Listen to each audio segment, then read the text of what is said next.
Welcome. Today we're performing preventive maintenance on a secure industrial air compressor to ensure consistent performance and long machine life.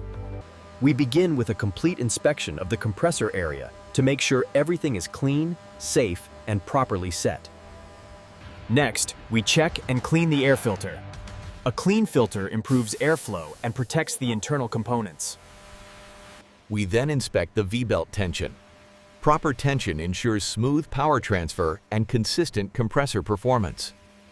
Oil level and oil condition are checked carefully.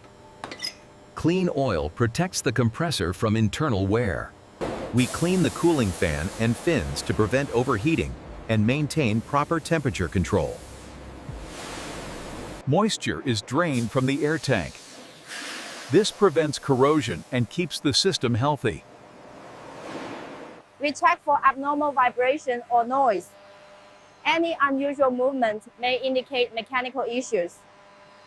Finally, we run the compressor to confirm smooth operation.